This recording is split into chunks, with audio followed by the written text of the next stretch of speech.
जैसा कि आप सभी लोगों को पता है कि लास्ट मंथ 30 मई को मुझे इंजरी हुई थी, जिसकी रिगार्डिंग मैंने अपनी इंस्टाग्राम पर भी अपडेट थे, जिस पर काफी सारे लोगों के मैसेज भी आए थे। तो उन सभी लोगों को थैंक यू। तो आज की वीडियो हम बात करने वाले कि इंजरी किस तरीके से हुई थी, तो कौन सी मिस्टेक थी जो मैंने की और उन मिस्टेक से मैंने क्या सीखा।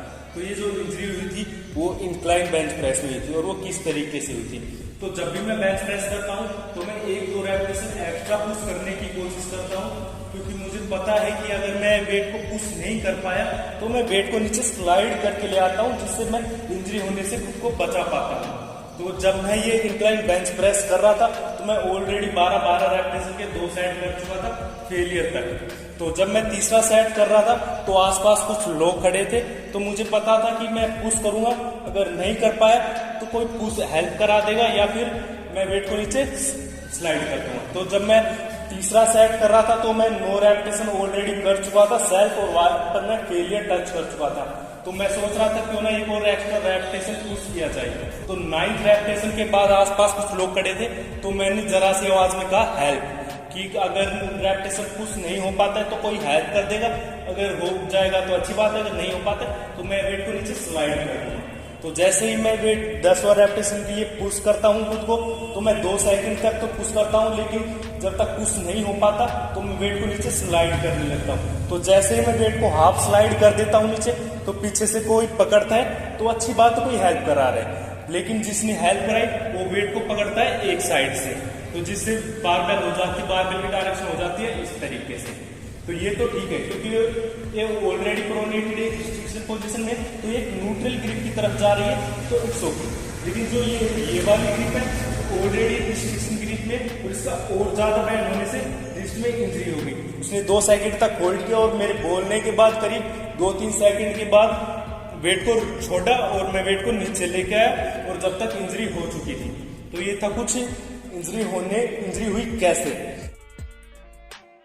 तो बात करते हैं दूसरी मिस्टेक पर, जो मैं कहूंगा कि कंप्लीटली मेरी ही गलती थी। तो जब भी हम जिम में आते हैं तो ज्यादा एनर्जेटिक और ज्यादा मोटिवेशन रहने की कोशिश करते हैं, जो सही है। लेकिन जब ये मोटिवेशन और ये एनर्जी हमारे कंट्रोल में नहीं रहती, एनर्जी के कंट्रोल में हम होते हैं, तो ये कहीं ना कहीं आपको इंजरी दे सकती है। अपने जिम में काफी सारे लोग देखे होंगे जो एक्स्ट्रा चिल्लाते हैं, जिम वेट को इधर उधर फेंकते हैं, तो ये होता है कि आप एनर्जी के कंट्रोल में है, ना कि एनर्जी आपके कंट्रोल में, और ये कहीं ना कहीं आपको इंजरी दे सकती है। तो उसी दिन मेरे साथ यही हुआ। तो ऑलरेडी इंजरी होने के बावजूद मैंने एक्स्ट्रा 2 एक्सरसाइज परफॉर्म की, वो भी कंपाउंड मूवमेंट थी, incline bench press and flat bench press, जिससे ये इंजरी और ज्यादा डैमेज हो गई। ये कुछ 1 हफ्ते में ठीक हो जानी थी, लेकिन इसने ज्यादा टाइम नहीं लिया मेरी दूसरी मिस्टेक्स की वजह से। ओके, तो अब बात करते हैं कि अगर आप बेंच प्रेस करते हैं तो ये ट्रिक किस तरीके से कर सकते हैं, या फिर अगर आप किसी से सपोर्ट लेते हैं तो आपको सपोर्ट किस तरीके से लेनी है। तो सबसे पहले तो बात करते हैं कि आप बेंच प्रेस करते हैं तो वेट को स्लाइड किस तरीके से करना है। मैं वेट को लिफ्ट नहीं करूंगा क्योंकि अभी रिकवर नहीं हुई है रिस्ट पूरी तरीके से, तो मैं जो रिस्ट्रिक्शन वाले मूवमेंट है वो थोड़ा अवॉइड कर रहा हूँ। ओके, तो जैसे ही आप लेटेंगे, आपने इस तरीके से लेटा, वेट को ऐसे लिफ्ट किया एंड देन आप पुश कर रहे हैं, तो आपसे पुश नहीं हो पा रहा है वेट, तो आप वेट को नीचे स्लाइड करके इस तरीके से खड़े हो जाएंगे। ये आप थोड़ी सी प्रैक्टिस करेंगे तो आपको आ जाएगा। ये आप इंक्लाइन बेंच प्रेस में भी कर सकते हैं, और थोड़ी और ज्यादा प्रैक्टिस करके आप फ्लैट बेंच में भी कर सकते हैं, अगर आपके पास कोई सपोर्टर नहीं है तो। अगर आपके पास कोई सपोर्टर है तो आप ऑब्वियसली उसकी हेल्प ले सकते हैं। और ये जो मैंने बताया स्लाइड करके वेट को नीचे लेके आना, ये डिक्लाइन बेंच प्रेस ना करें, क्योंकि आप वेट को नीचे लेके आए तो ऑलरेडी आपकी नेक पर आएगा, जो आपको और भी ज्यादा इंजरी कर सकता है। ऑलराइट, तो अब बात करते हैं कि आपको सपोर्ट किस तरीके से लेनी है और सपोर्ट किस तरीके से देनी है, क्योंकि आपको ये दोनों चीजें समझनी पड़ेगी, किस तरीके से सपोर्ट लेनी है और किस तरीके से देनी है। तो जब भी आप किसी से सपोर्ट ले रहे हैं, मान लीजिए मैं बेंच प्रेस परफॉर्म कर रहा हूं, तो मैं जिससे बोल रहा हूं कि मुझे सपोर्ट चाहिए, उसको सपोर्ट देनी आनी चाहिए, और उस सपोर्टर और परफॉर्मर के बीच एक थोड़ी सी कन्वर्सेशन होनी चाहिए, कुछ 10-15 सेकंड की, कि मुझे किस तरीके से सपोर्ट चाहिए, कितने रेपिटेशन के बाद सपोर्ट चाहिए, शुरू में वेट को लिफ्ट कराना है, उसके बाद छोड़ देना है, उसके बाद सेल्फ परफॉर्म करूंगा, और आपको जब वेट लिफ्ट ना हो तो आपको री रैक करा देना है, या फिर 10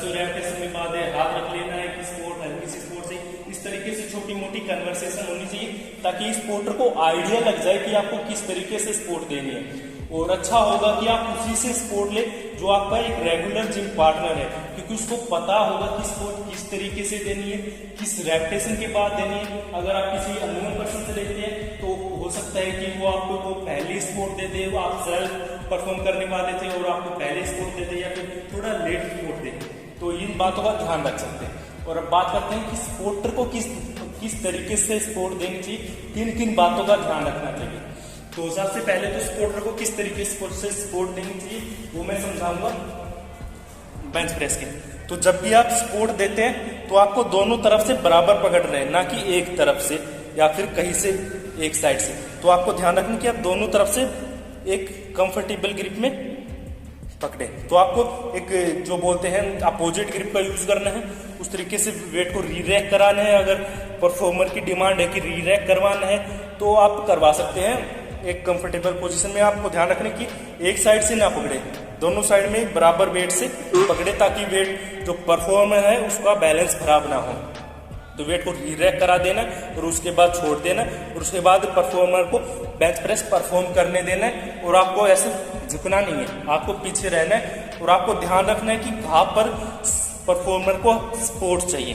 तो जैसे अब इस परफॉर्मर को 10 रेपिटेशन के बाद वो फेलियर टच कर चुका है, तो आपको हल्का सा इस पोजीशन में, ना कि इस अपोजिट ग्रिप वाली पोजीशन में दोनों तरफ से बराबर, ना कि इस साइड से ना कि इस साइड से, दोनों तरफ से बराबर में हल्का सा हेल्प कराना है जितनी परफॉर्मर की डिमांड हो। ये नहीं कि आपको ज्यादा ही वेट, ज्यादा ही स्ट्रेंथ के साथ हेल्प करा दी या फिर जरा सी हेल्प के साथ। तो एक डिसेंट स्ट्रेंथ के साथ आपको हेल्प करानी है एंड देन री-रैक करा देना।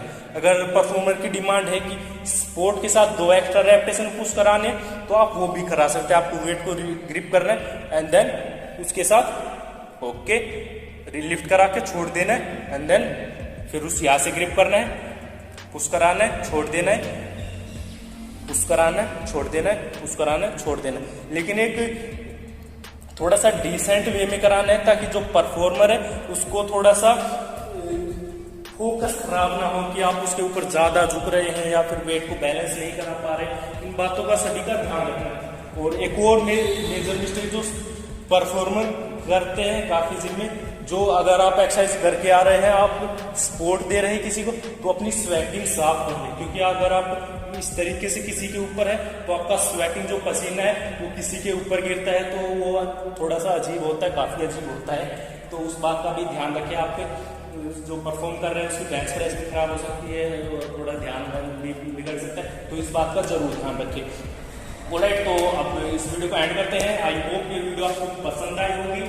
और नेक्स्ट वीडियो आएगी, वो आएगी कुछ रिहैबिलिटेशन एक्सरसाइज के ऊपर जो मैंने अपनी रिस्ट इंजरी के दौरान परफॉर्म की और उनसे मुझे को काफी सारी हेल्प मिली। तो इस वीडियो के बाद आप वो एक्सरसाइज भी देख सकते हैं। तो ऑलराइट, इस वीडियो को यही पे एंड करते हैं। आई होप ये वीडियो आपको पसंद आई होगी। पसंद आई है तो हिट द लाइक बटन और वीडियो को सब्सक्राइब, चैनल को सब्सक्राइब करने के लिए धन्यवाद। हम मिलेंगे ऐसी ही कोई इन्फॉर्मेटिव वीडियो में, तब तक के लिए टेक केयर, वंदे मातरम।